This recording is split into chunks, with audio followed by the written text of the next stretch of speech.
Good morning. Boy, my watch just reminded me because there's a daily event on my calendar to pray for some school administrators, Bill, Mark, Mitch, Eric, and Habakkuk. Habakkuk is a school superintendent, head man over in Shillong, Meghalaya, India. And the other four are men here in Fremont who are leading our schools. And it's just a great reminder for me every day. The alarm goes off at 11 o'clock a.m. and says, make sure you have prayed for these guys already this morning. And if you haven't, stop and do it now. So I already have, so I'm here with you. Into Second Corinthians chapter 1, where the Apostle Paul is reminding the believers there in Corinth that the Christian life is not always peaches and cream and roses and sunshine. Sometimes it's extraordinarily difficult. And here in verses 8, 9, 10, 11, he says, "For we do not want you to be unaware, brothers, of our affliction, which came to us in Asia, that we were burdened excessively beyond our strength, so that we despaired even of life.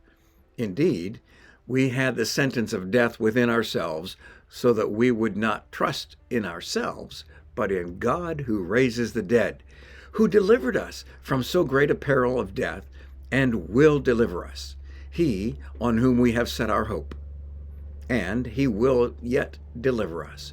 You also joining in helping us through your prayers, so that thanks may be given by many persons on our behalf for the favor bestowed on us through the prayers of many." And this whole idea is, I don't want you to be unaware. I don't want you to forget how extraordinarily difficult these days have been for us. It got to the point where we knew we were just going to die. We were beyond our abilities to survive. We were beyond our abilities to endure. We were at the end.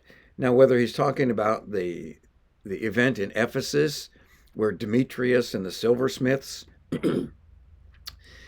riled up the entire town, and they were literally going to kill him on sight.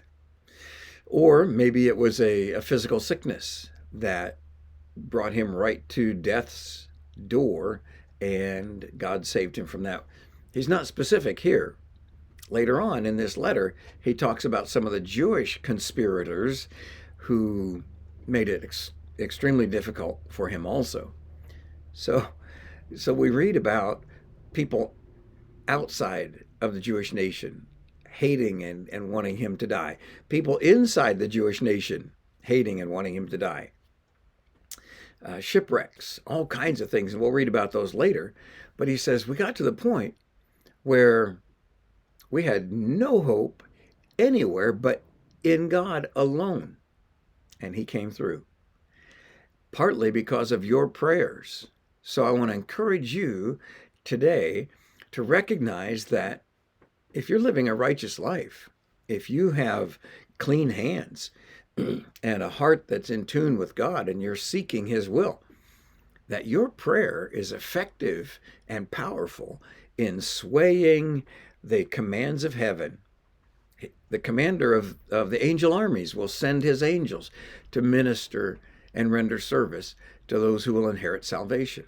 When you pray for your church leaders, your elders, your preachers, your deacons, that is a great blessing, and it results in God's blessing that individual, his family, his ministry, and then it results in thanksgiving of many people to God. So don't neglect praying for your church leaders. Don't neglect praying for those that are engaged on what we call the front lines of ministry. Missionaries, preachers, elders, deacons, Sunday school teachers, maybe you in dealing with a neighbor, having conversations with your neighbor, sitting down over the kitchen table with the Bible open and explaining the good news of Jesus Christ. So stay with it.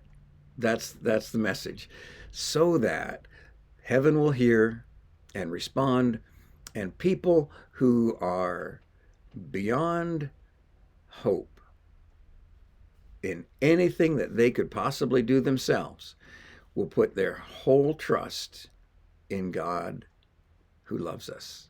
And he does love you, and we love you too.